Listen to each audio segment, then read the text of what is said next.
अस्सलाम वालेकुम क्लास। आज हमारा सेकंड लेक्चर है रॉकेट प्रपल्जन पर। रॉकेट प्रपल्जन से मुराद रॉकेट का आगे बढ़ना।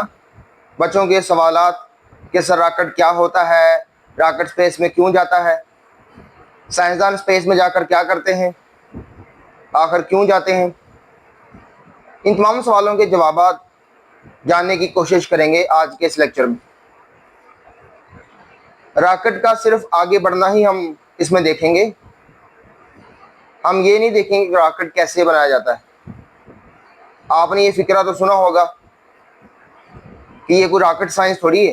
रॉकेट साइंस का मतलब कि ये काफ़ी टफ साइंस है जिसमें आपको रॉकेट इंजीनियरिंग, रॉकेट बनाना सिखाया जाता है। वो हम यहाँ पे नहीं सीखने जा रहे।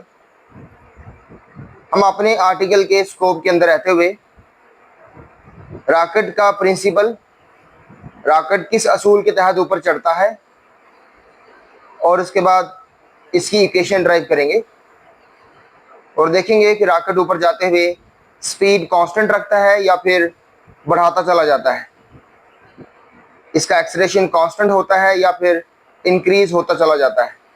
ये तमाम चीज़ें आज के इस लेक्चर का हिस्सा होंगी। सबसे पहली चीज़ हम इसका असूल देखेंगे। रॉकेट किस असूल के तहत काम करता है। जब रॉकेट आप तस्वीरों में, वीडियोस में देखते हैं तो आपको रॉकेट के पीछे से यानी उसके रेयर से, उसके निचले हिस्से से काफ़ी सारी गर्म गैसेस निकलती हुई नज़र आती हैं। उन गैसेस का अपना मोमेंटम होता है और उस मोमेंटम की डायरेक्शन डाउनवर्ड होती है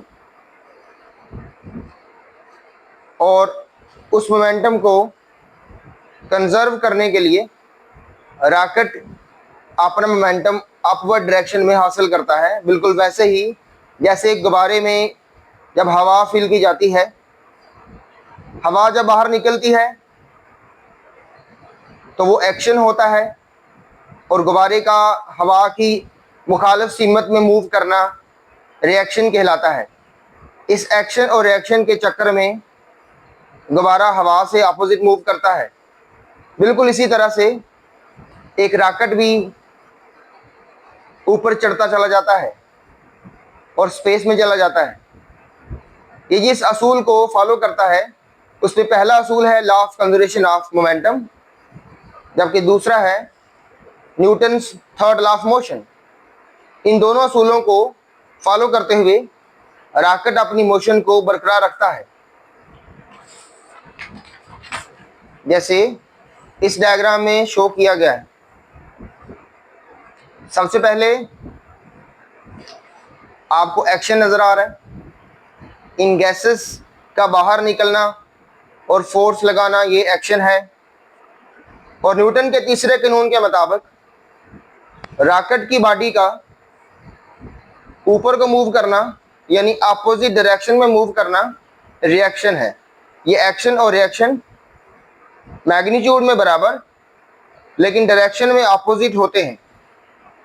लेकिन इस चक्कर में रॉकेट मूव करता चला जाता है। याद रहे कि ये एक्शन और रिएक्शन डिफरेंट बॉडीज पर लग रहे हैं, ये एक दूसरे को कैंसिल नहीं कर सकते क्योंकि एक्शन गैसेस का है और रिएक्शन रॉकेट पर है।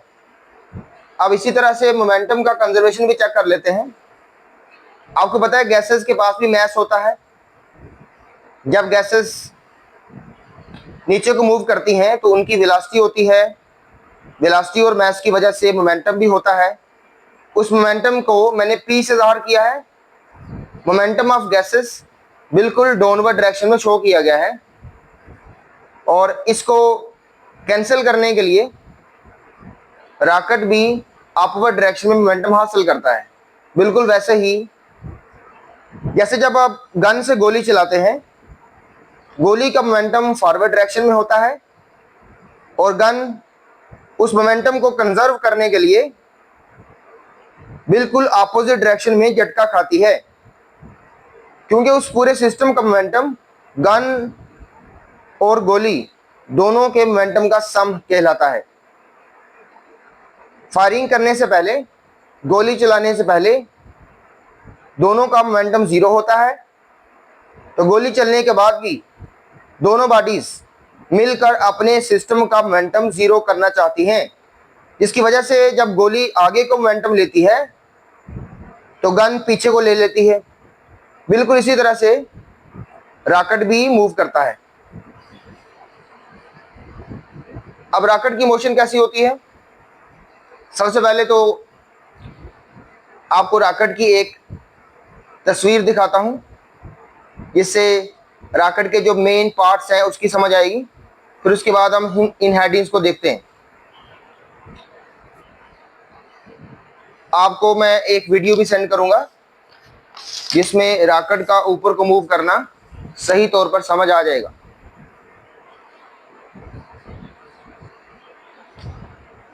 आप इस डायग्राम को गौर से देखें। यहां पे सबसे पहले आपको पेलोड नजर आ रहा है रॉकेट का। पेलोड में हम सैटेलाइट्स वगैरह रखते हैं, वो साजो सामान जो ऊपर स्पेस में लेकर जाना है वो इस छोटी सी जगह पर रखा जाता है। बाकी सारा का सारा रॉकेट सिर्फ और सिर्फ इस सामान को लेकर जाने के लिए इस्तेमाल होता है। ये सारा का सारा 80% से लेकर 98% तक ये फ्यूल ही होता है। ये इस कीमती चीज को जो इस पेलोड के अंदर रखी जाती है, जो इंसान भी हो सकता है, क्योंकि आपको पता है स्पेस में इंटरनेशनल स्पेस स्टेशन के अंदर एस्ट्रोनॉट भी जाते हैं, तो ये खला में जाकर एक्सपेरिमेंट करते हैं और उसके बाद सैटेलाइट्स भी भेजे जाते हैं, वो भी रॉकेट के जरिए ही भेजे जाते हैं। आपको पता होगा कि आजकल के दौर में स्पेस एक्स नामी एजेंसी ने ऐसे ऐसे रॉकेट्स बनाए हैं जो ऊपर जाने के बाद वापस भी आ जाते हैं। लेकिन हम एक ऐसा रॉकेट पढ़ रहे हैं जो कि एवरेज रॉकेट है, एक टिपिकल रॉकेट है। हम वो वाला रॉकेट अभी नहीं पढ़ रहे जो एडवांस है, क्योंकि एडवांस चीज़ों को पढ़ने के लिए अभी आपको मजीद क्लासेस तक जाना पड़ेगा। इस रॉकेट के पुर्जों को चेक करें। सबसे पहले पेलोड के नीचे फ्यूल टैंक्स हैं। यहाँ पर लिक्विड ऑक्सीजन या हाइड्रोजन रखी जाती है, क्योंकि फ्यूल को जलाने के लिए हमें ऑक्सीजन की भी ज़रूरत है, इसलिए लिक्विड ऑक्सीजन का टैंक भी यहाँ डाला जाता है। क्योंकि जहाँ स्पेस में ये रॉकेट जाता है वहाँ ऑक्सीजन मौजूद नहीं होती और चीज़ों को जलाने के लिए, कंबशन करने के लिए ऑक्सीजन का होना बहुत ज़रूरी है। इसलिए इसके अंदर लिक्विड हाइड्रोजन फ्यूल के साथ साथ लिक्विड ऑक्सीजन का टैंक भी रखा जाता है। और ये हिस्सा जो मैंने छोटा सा दिखाया हुआ है, ये बहुत बड़े बड़े पुर्जे हैं जो आपको वीडियो में नज़र आ जाएंगे, जो मैं आसान करूँगा। नीचे कंबस्टन चैम्बर है। इस बड़े से चैम्बर में फ्यूल को जलाने का बंदोबस्त किया जाता है। बड़े बड़े पंप्स लगाए होते हैं जो फ्यूल को सक करते हैं, पंप करते हैं और बहुत ज़्यादा फ्यूल खींच लेते हैं। और यहाँ पे कंबस्टन के बाद इस नोजल से गैसेस बाहर निकलती हैं और उसी प्रिंसिपल के तहत जो पीछे आपको समझाया है, उस प्रिंसिपल के तहत ये रॉकेट ऊपर को उठता है। इसके साथ आपको मल्टी स्टेजिंग के लिए कुछ ड्रॉपेबल बूस्टर नजर आ रहे हैं। ये भी छोटे छोटे रॉकेट्स होते हैं जो इस बड़े रॉकेट को ऊपर पहुंचाने के लिए इसकी मदद करते हैं। शुरू में हमें रॉकेट को उठाने के लिए बहुत ज़्यादा थ्रस्ट की ज़रूरत पड़ती है, बहुत ज़्यादा फोर्स की ज़रूरत पड़ती है, और वो थ्रस्ट यानी फोर्स इस बड़े रॉकेट को इन छोटे रॉकेट्स की मदद से प्रोवाइड किया जाता है। जैसे ही इनका काम ख़त्म हो जाता है तो ये छोटे रॉकेट्स ये निकल जाते हैं या उतर जाते हैं और ये रॉकेट वहाँ लॉन्च किए जाते हैं जहाँ आसपास समुंदर हो या आबादी के आसपास लॉन्च नहीं किए जाते, ताकि अगर कोई मसला हो जाए या ये बूस्टर जब नीचे गिरे तो आबादी के ऊपर ना गिरे। अब आपको एक ओवरव्यू देने के बाद हम इसकी तमाम हेडिंग्स को स्टेप वाइज देखते हैं। सबसे पहले रॉकेट की मोशन।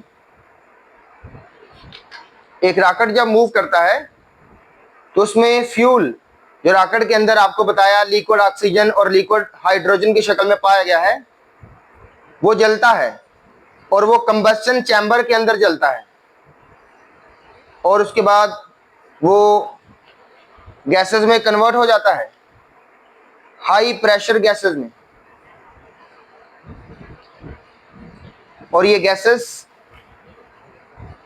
उस रॉकेट के निचले हिस्से से बाहर निकलती हैं और इनकी स्पीड बहुत ज़्यादा होती है और इनके एक्शन के बाद एक रिएक्शन लगता है जो रॉकेट को ऊपर उठाता है और बहुत हाई स्पीड तक ले जाता है। ये हमने मोशन ऑफ रॉकेट में सिर्फ इतना ही लिखना है। उसके बाद आप अगली हेडिंग चेक करें। अगली हेडिंग फ्यूल के बारे में है।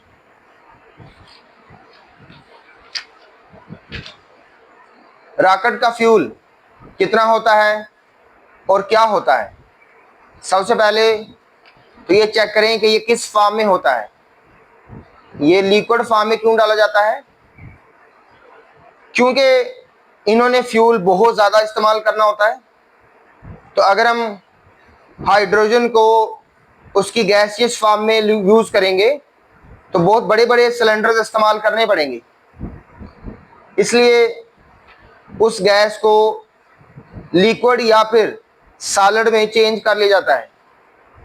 केमिस्ट्री में आपने पढ़ा हुआ है कि हम गैस को लिक्विड यानी सॉलिड में चेंज कर सकते हैं। लिक्विड ऑक्सीजन या लिक्विड हाइड्रोजन की शक्ल में फ्यूल मौजूद होता है और इस लिक्विड ऑक्सीजन की मौजूदगी की वजह से ये फ्यूल ऊपर मौजूद बहुत ज़्यादा बुलंदी पर भी जलता है, क्योंकि बहुत ज़्यादा बुलंदी पर, हाइट पर ऑक्सीजन मौजूद नहीं होती, लेकिन वहाँ पर इस लिक्विड ऑक्सीजन के टैंक की मदद से हम फ्यूल को जला सकते हैं। ये याद रखें कि एक आम रॉकेट, एक टिपिकल रॉकेट, एक एवरेज रॉकेट, क्योंकि हम एक एवरेज रॉकेट की बात करते हैं। एक एवरेज रॉकेट एक सेकंड में 10,000 किलो फ्यूल इस्तेमाल करता है या कंज्यूम करता है। हम इसे ऐसे भी लिख सकते हैं कि एक सेकंड के अंदर 10,000 किलो फ्यूल जलता है। तो इसे लिखते हैं मैस पर यूनिट टाइम। इसे फ्लो रेट भी कह सकते हैं, कंजम्पशन रेट भी कह सकते हैं। 10,000 किलोग्राम पर सेकंड इसका यूनिट बनेगा। मैस का यूनिट किलोग्राम, मैस का केजी और टी का सेकंड, तो ये बना किलोग्राम पर सेकंड।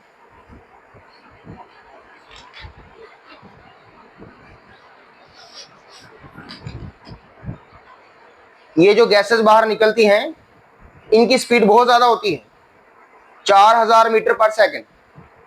ये बहुत ज़्यादा स्पीड है, एक सेकंड में 4 किलोमीटर। इसी तरह से एक और एमसीक्यू बहुत इंपॉर्टेंट कि जब रॉकेट को लॉन्च किया जाता है तो उसका 80% मैस फ्यूल पर मुश्तमिल होता है, यानी वो पे लोड सिर्फ और सिर्फ 20% होता है। जो मेन काम की चीज़ है जो ऊपर जाकर हमने इस्तेमाल करनी है, जो सैटेलाइट्स या इंसान हो सकते हैं, मशीनरी हो सकती है, वो सिर्फ 20% होती है। लेकिन ये 20% भी सिर्फ एवरेज रॉकेट में होती है।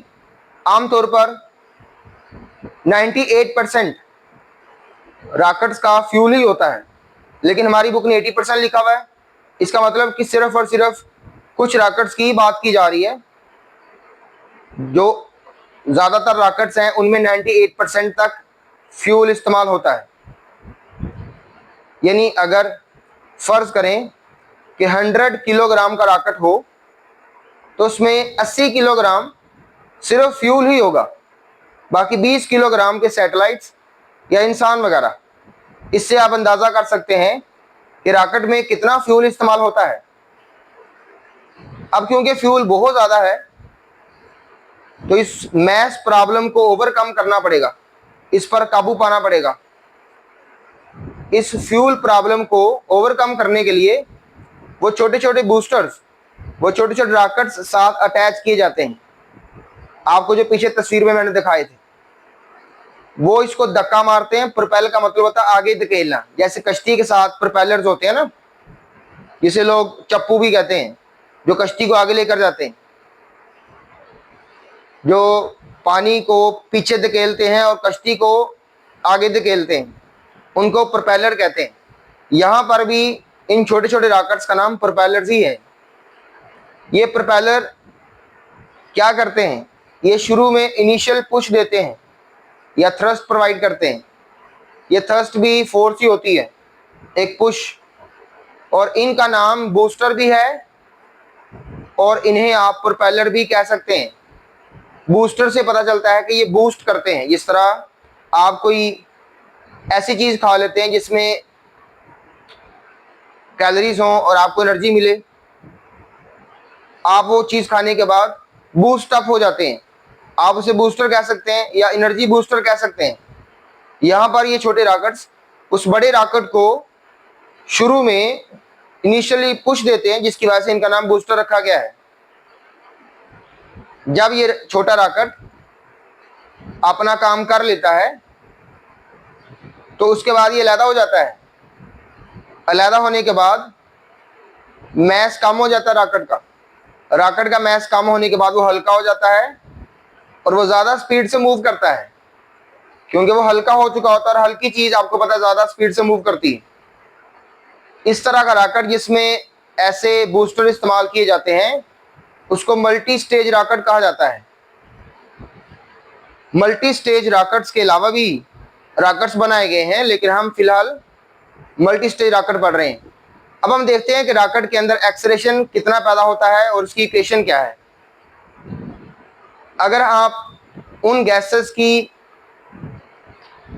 बात करें जो रॉकेट से बाहर निकलती हैं, उन गैसेस का भी ज़ाहिर मैस होता है।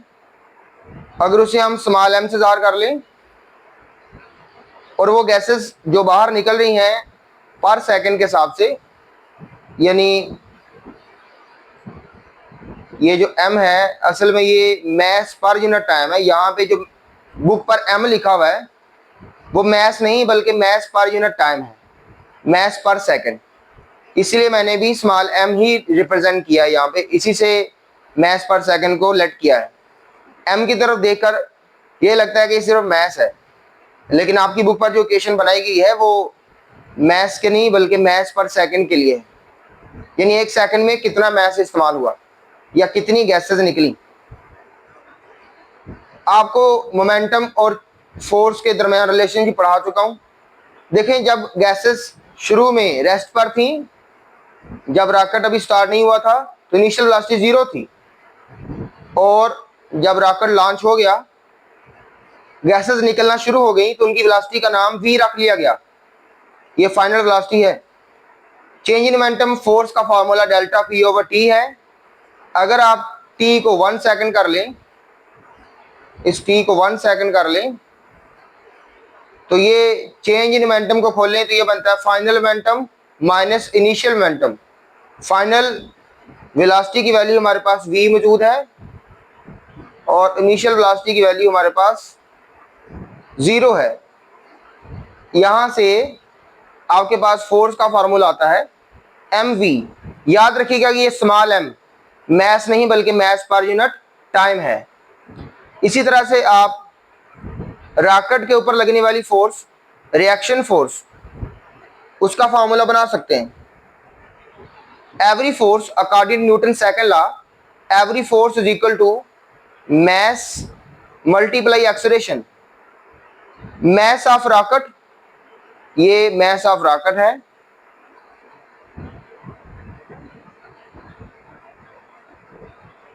और ये ए एक्सेलरेशन ऑफ रॉकेट है। हम इसी एक्सेलरेशन की इक्वेशन बनाना चाहते हैं, तो इसके लिए देखें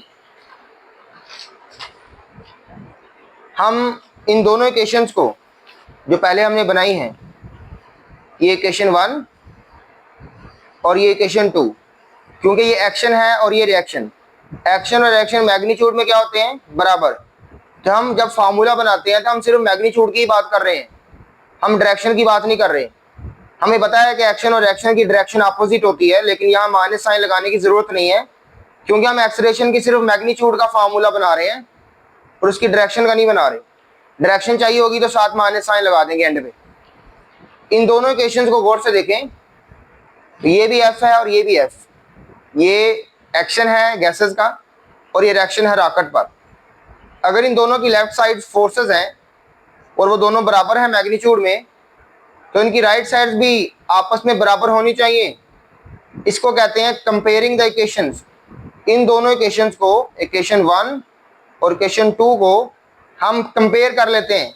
कंपेयर करने से मुराद कि हम इसकी लेफ्ट साइड और लेफ्ट साइड को बराबर देखते हुए इनकी राइट हैंड साइड्स को भी बराबर रख सकते हैं।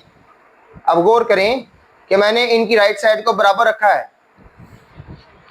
ये देखें, ये इक्वेशन 1 की राइट हैंड साइड है और ये इक्वेशन 2 की राइट हैंड साइड है। यहां से मैंने एक्सेलरेशन के लिए इसे रीअरेंज कर लिया।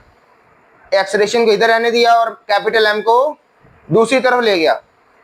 तो इसे मैंने ए को इस तरफ लिख लिया और ये चीज इस तरफ लिख ली, ताकि ये फार्मूला थोड़ा अच्छा लगे लिखा हुआ। इस फार्मूले को गौर से देखें, इसमें मैस स्मॉल एम, ये मैस नहीं बल्कि मैस पर सेकंड है, यानी 10,000 किलोग्राम पर सेकंड, जो आपको मैंने एक्सप्लेनेशन में बताया था। और ये वेलोसिटी ऑफ गैसेस जो कि आपको बताया था 4,000 मीटर पर सेकंड है। अगर ये दोनों चीजें कांस्टेंट हैं तो फिर इस एक्सेलरेशन का मैस के साथ इनवर्स तो अलग बनेगा। हम इसे ऐसे भी लिख सकते हैं कि रॉकेट का acceleration is inversely proportional to mass of the rocket. जब रॉकेट का मैस कम होगा तो एक्सेलरेशन ऑफ रॉकेट ज्यादा हो जाएगा। हमें पता है कि रॉकेट जब ऊपर चढ़ता है, during the rocket propulsion, rocket का मैस कम होता चला जाता है, क्योंकि एक सेकंड में 10,000 किलोग्राम फ्यूल इस्तेमाल होगा, जिसकी वजह से हर सेकंड के बाद रॉकेट का मैस 10,000 किलोग्राम कम होता चला जाएगा। 10,000 किलोग्राम मैस कम होने की वजह से रॉकेट का एक्सेलरेशन बढ़ता चला जाएगा। ये बहुत बड़ी बात है कि एक ऐसी चीज जो जमीन के खिलाफ मूव कर रही है, आप उसके अंदर ना सिर्फ वेलोसिटी को बढ़ा रहे हैं, बल्कि वेलोसिटी के अंदर जो तब्दीली है यानी एक्सेलरेशन, आप उसे भी बढ़ा रहे हैं। ये बहुत बड़ी बात है कि आप रॉकेट के अंदर एक्सेलरेशन सिर्फ पैदा ही नहीं कर रहे, बल्कि उस एक्सेलरेशन को इंक्रीज भी कर रहे हैं। पेपर में सवाल आता है कि why acceleration of rocket increases during its journey. जब रॉकेट ऊपर चढ़ता है तो उसका एक्सेलरेशन इंक्रीज क्यों करता है? तो रॉकेट जब ऊपर चढ़ रहा होता है तो आपको बताया कि उसका मैस उसके फ्यूल की शक्ल में कम हो रहा होता है, क्योंकि हर सेकंड के बाद 10,000 किलोग्राम उसका फ्यूल खत्म हो जाएगा, जिसकी वजह से इस फार्मूले के अकॉर्डिंग उसका एक्सेलरेशन बढ़ता चला जाएगा, क्योंकि उसका मैस कम हो रहा है तो उसका एक्सेलरेशन बढ़ेगा। तो ये बात आपने याद रखनी है कि रॉकेट का एक्सेलरेशन कांस्टेंट नहीं रहता बल्कि बढ़ता है, और ये रॉकेट का फार्मूला जो पीछे बनाया उसके अकॉर्डिंग है। बस आज के लिए इतना ही, कल सुनूंगा।